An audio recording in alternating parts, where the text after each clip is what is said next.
तू किस वक्त से गुजर रहा है? भगवान बहुत कोशिश कर ली है, लेकिन जो चाहिए वो मिल नहीं रहा है। जिससे प्रेम किया, अपेक्षा की, वो व्यक्ति मेरी अपेक्षा पूरी नहीं कर पा रहा है। मन बिल्कुल शांत नहीं है। पढ़ाई करता हूँ, लेकिन कुछ समझ नहीं आता, कितना भी कोशिश कर लूं। सबको खुश रखने का कोई संतुष्ट ही नहीं हो पा रहा। घर पर हमेशा छोटी छोटी बातों पर गुस्सा आता है, हर बात पर रो देता हूँ।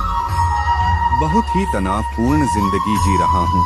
ऐसी शिकायत तो बहुत लोग मुझसे करते हैं, लेकिन इन सब लोगों को पता है कि इन सब प्रश्नों का उत्तर पहले ही दे दिया है श्रीमद् भागवत गीता में, और आज भी उन्हें प्रश्नों का उत्तर देने वाला हूँ। अगर सच में जिंदगी में खुशी, शांति, सफलता चाहिए तो एक बात याद रखो, ये वक्त भी गुजर जाएगा और तुमने जितना चाहा था उसे कहीं गुना में तुम्हें दूंगा। सफलता को अपना एकमात्र मार्गदर्शक न बनाए, न ही असफलता को एकमात्र शिक्षक। दोनों से सीखे, क्योंकि वे विकास के पथ पर मील के पत्थर है।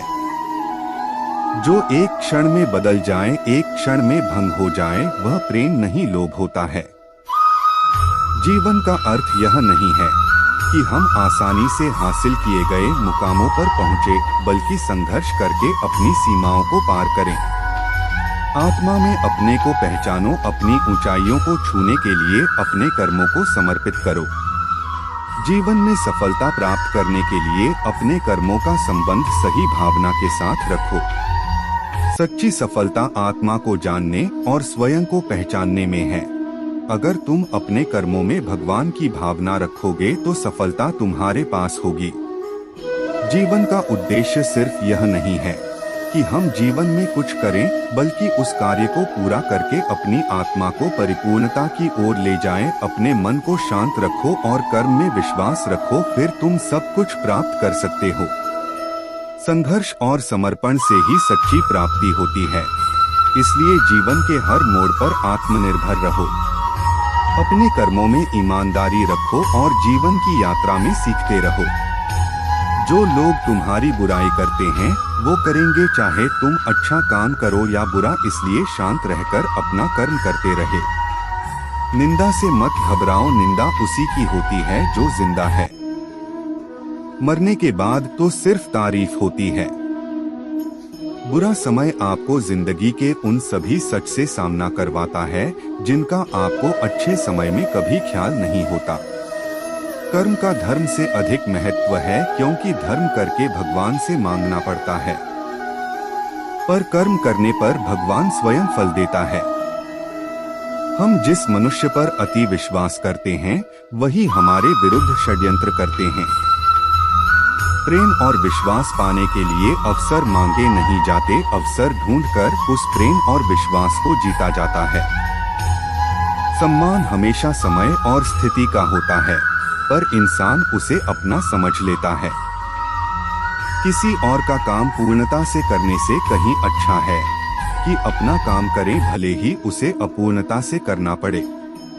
जिस इंसान के सच्चे होने की गवाही आपका दिल दे, वो इंसान कभी भी आपके लिए गलत नहीं हो सकता। अगर साफ नीयत से मांगा जाए तो ईश्वर नसीब से बढ़कर देता है। दान करना और भूल जाना दान की सर्वोच्च प्रक्रिया है। की गई दान की गणना तुम्हारे दान को तुच्छ बना देता है। अगर परमात्मा तुम्हें कष्ट के पास ले आया है तो अवश्य ही वह तुम्हें कष्ट के पार भी ले जाएगा। परिवार के साथ धैर्य प्यार कहलाता है, औरों के साथ धैर्य सम्मान कहलाता है। स्वयं के साथ धैर्य आत्मविश्वास कहलाता है और भगवान के साथ धैर्य आस्था कहलाती है। ईश्वर की शरण में निस्वार्थ भाव से जाएं, क्योंकि आपको क्या चाहिए उन्हें पता है। बिना मुहूर्त के जन्म लेता है और बिना मुहूर्त के ही दुनिया से चला जाता है। फिर भी इंसान अच्छे मुहूर्त के पीछे भागता रहता है। अगर विचार हमारे अच्छे हो और व्यवहार हमारे सच्चे हो तो कोई भी कार्य बुरा नहीं हो सकता।